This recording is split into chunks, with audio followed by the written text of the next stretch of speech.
Greetings, ladies and gentlemen, and welcome back to Sonic the Hedgehog 2006 Let's Play. So, we got back from the apocalyptic future now, and everybody's back in the present where they should be. And at this point, we do have to get to a Radical Train in order to figure out what Dr. Eggman is doing at this current point. But right now, we're going to be doing a lot of side missions. And people, I said this before in the last part and in previous parts, that this group of side missions that we're doing are, without a doubt, my most hated side missions of all time.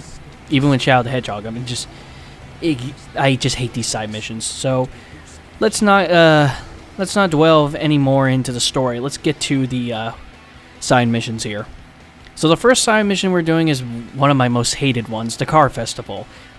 Pretty much, it's racing. That's what we're doing. And there's two obstacles that will screw you over in the end of this car festival.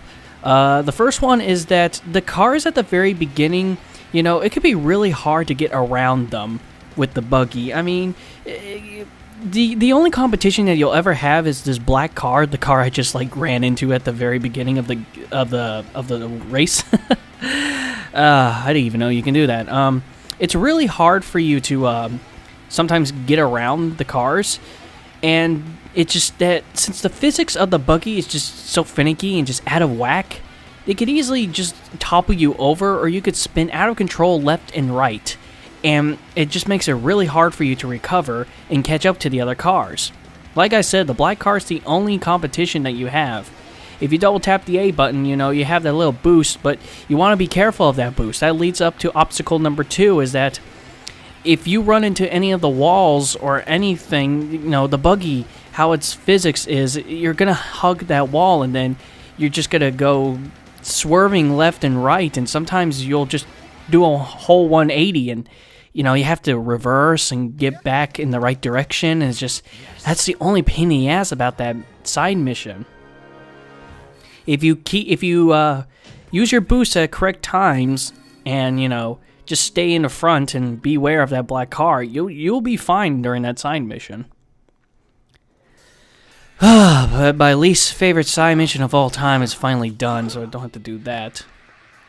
So the next side mission we should be heading off to is over here, right here, with Solomon. And apparently Solomon says that we can't drive without our motorcycle license. I didn't even know that Shadow never had a motorcycle license.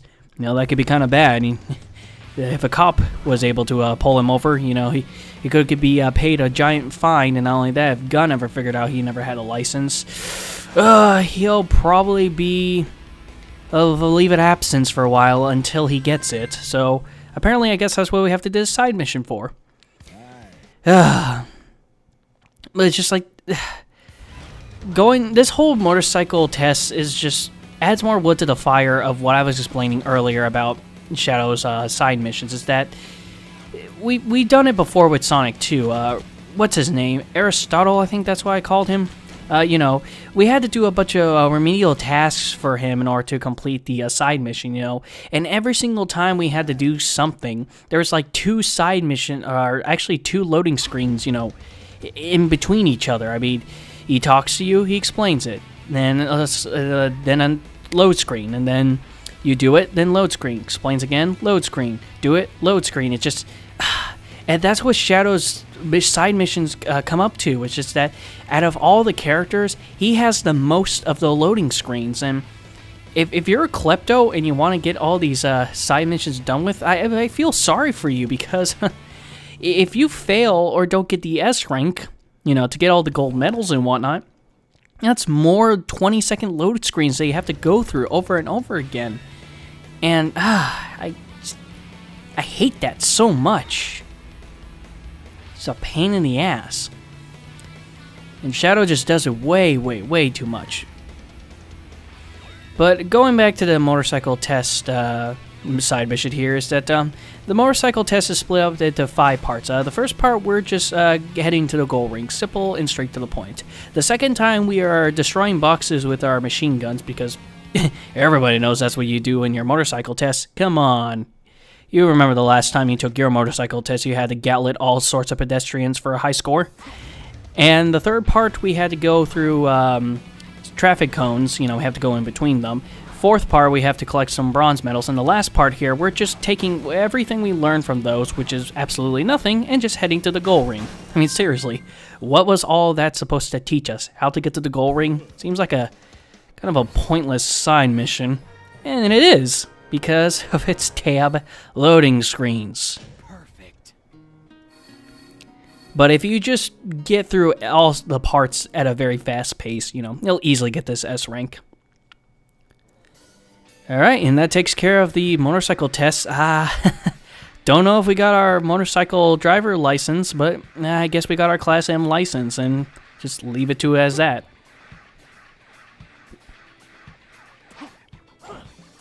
Because we should be heading off to our next side mission. I'm not too sure. Yeah, I'll do you in a bit. Oh yeah, I completely forgot that for some reason in this part, I have a vendetta against signs. I don't know why. I'll let that sign live, and that one too, but okay, good. I thought we were heading to the shop. So now we're buying the Chaos Boost level 2, which I explained, I think it was like part 23, that, you know, Chaos Boost level 2 was the Chaos Lance, which pretty much turns our Chaos Spear into, you know, a projectile. You know, well, it is a projectile, but more of a projectile that'll hurt enemies instead of stun them.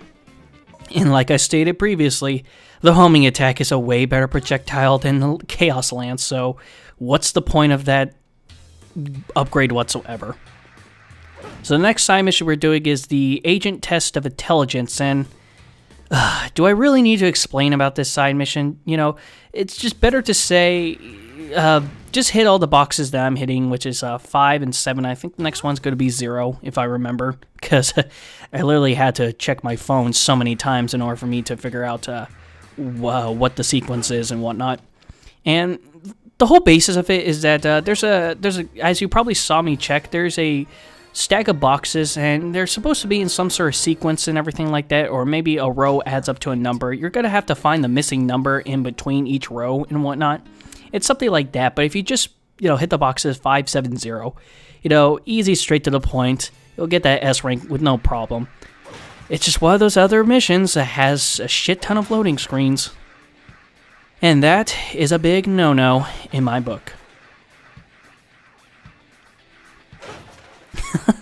God, I have something against parking. Wait, there we go. Sorry, that 60 miles per hour has to be taught the lesson before I could go to Niccolo here. I think that's how we pronounce his name. And for this side mission, we are protecting the professor's car. I don't know who this professor is, but, oh well. Free rings, I guess. And, you know, since we're Shadow the Hedgehog, we're going at very fast speeds, and we're already ahead of the car. What we're supposed to do is take out all the enemies and, you know, take down the laser gates that they have up, so that way the car can get through properly. And I will say this about this side mission is that this side mission is one of the most stingiest side missions ever, because, you know, you're probably thinking that you're doing a good job, you know, you're destroying all the enemies really quickly and, you know, getting the rings and whatnot, but for some reason, you know, I thought I was doing well and I got myself an A. I was 200 points away from the S rank, and I'm thinking, like, what the hell? I thought I did everything in a good pace, you know, destroy all the big enemies so that way, yeah, the gates could go down and you could get that nice little bonus and whatnot. But I guess, I don't know. This mission's really stingy. Oh my god, is that why? Oh my god, look at this, everybody. The speed shoes are in this game, man. They actually work like they should. And for some reason, it shares the invincibility music too. I don't know why it does that. Maybe they didn't have enough time to compose speed shoe music for the game? But, you know, even with all the enemies destroyed and everything like that, I'm at the finish line, but I have to wait till that stupid car comes by because the professor's car moves super, super slow. I shit you not. Still, going back to the whole speed shoe power-up, you know, it would be nice if they changed the music or something like that. But no, they kept it as the invincibility theme. It would be cool if it was like Sonic Adventures, speed shoes. Then again, I also like Sonic CD's, the Japanese soundtrack speed shoes. It's quite nice too. But I am more accustomed to Sonic Adventures though. I do like Sonic Adventures 2 speed shoe music, but I don't know. I think the synthesizer does better to that song than the guitar. So, with all those side missions done with, now we could actually get to where we're supposed to be going as Radical Train. But first, I gotta destroy a couple of signs because they've been apparently they've been doing some nutty things, and only a gun agent could take them down. But since we're Shadow the Hedgehog, I'm just demonstrating that, we don't have to sneak past them with Sonic or what we had to do with Silver the Hedgehog, so we could just easily just go past them. So, how Shadow's Radical Train is kind of structured like Sonic's. In fact, the whole level design is exactly like what we went through with Sonic, except the objective to the stage is different. You probably remembered in Sonic's story, Elise was in the train and we had to destroy all these TNT barriers and whatnot, or explosive boxes, I think they were.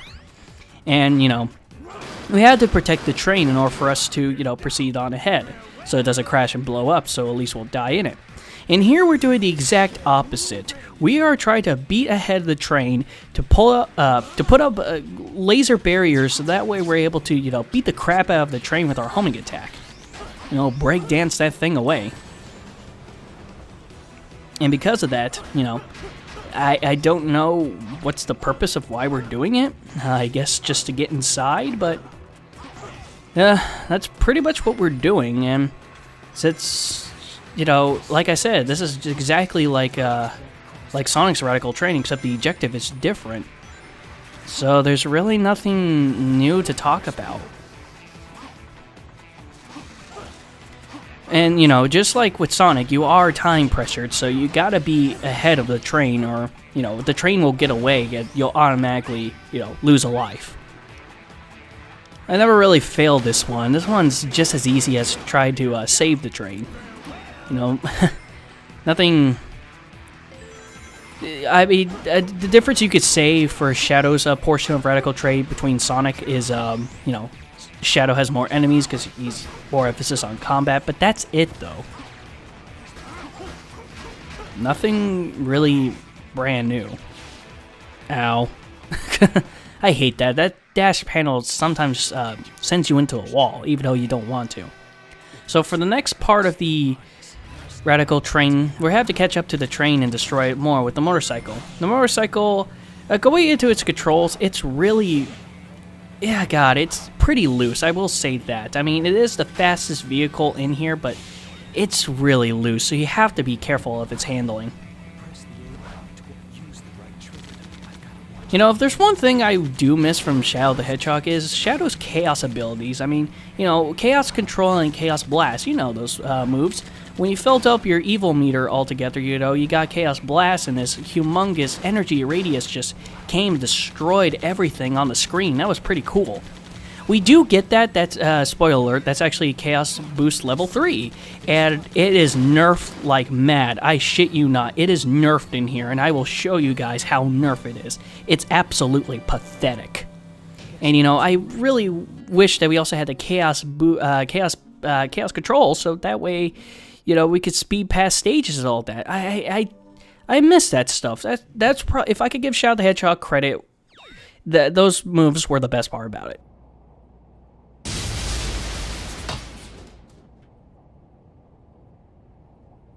Wouldn't the door have been easier? So, what do you want now? Who is Mephiles, and why are you trying to capture him? If you want to know, you should go find him yourself. But here's a hint. It's all linked to the Soliana disaster 10 years ago. The Solaris Project. Indeed. When you capture Mephiles, you must bring him to me. Then I'll tell you the truth about Solaris.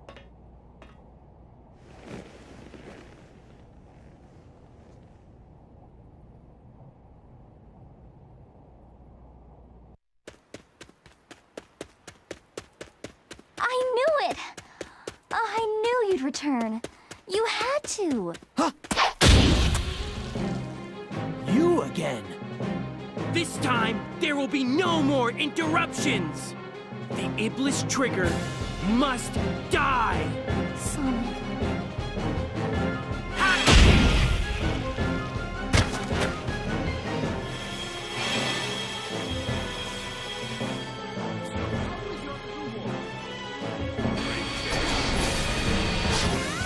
If I have to say something particularly for this cutscene is that, as you can see, this is the third time we're seeing this cutscene right here, and I really wish that, I think Sonic Adventure did this, that, each character we play as, you know, we saw this cutscene over and over again, but it would have been cool to see each Hedgehog's, you know, perspective of this cutscene, and thinking about it, you know, Sonic Adventure Sonic Adventure 2 in particular, did that, where I could think about when Sonic and Shadow, you know, met each other in the Green Forest, and, you know, if you're playing the hero story, you see it from Sonic's perspective, and if you play the dark story, you see it from Shadow's perspective. You know, that's just a big missed opportunity. I don't know why they couldn't just do something like that. It's, but then again, missed opportunity must be the tagline of this game. But anywho, folks, now it's time for us to fight Silver with Shadow, and how Silver is in this fight is just like when you fight him with Shadow, or with Sonic for that matter. So, the only difference between this fight and the fight what we did with Sonic is it's easier to lose track of Silver in this area. It really is, and here's a quick tip if you want to get the fight done easily, is that at this point, Silver does have that little boost teleportation move. Remember that last move we got at the at his story, his final upgrade? He'll do that, and while he's in mid-air, you can actually home attack him, and you get the same amount of damage, but you could easily beat him quicker. Because he can't grab you with his psychokinesis unless his feet are touching the ground. I don't understand that, but that's just how it is. And it's something I didn't really abuse that much because, frankly, I forgot about it. But even with what I was doing, the strategy of waiting for him to grab shit and go, "How about this?" and I still was able to get the S rank, no problem. Barely, but still. I know it's a very risky thing. I was talking about, you know, with the whole teleportation. But anything to make the fight go by quicker, in my book, is a win because, like I said, anything to make it go by quicker.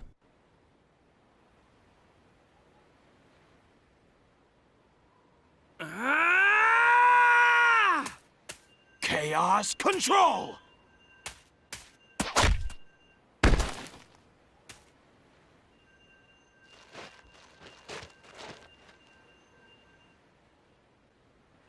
You!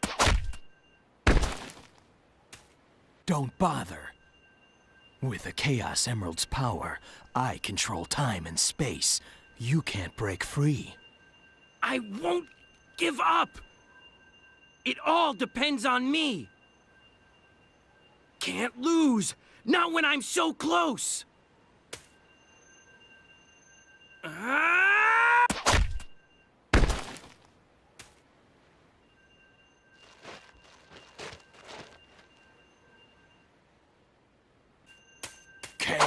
Chaos Control! Huh? You induced chaos control. I won't let anyone get in my way. I'll change the past and save the world! Mephiles isn't trying to help you create a better future. He's trying to eliminate the past. What? What are you talking about? To discover what happened, it seems we must see what took place 10 years ago. Follow me if you want the truth.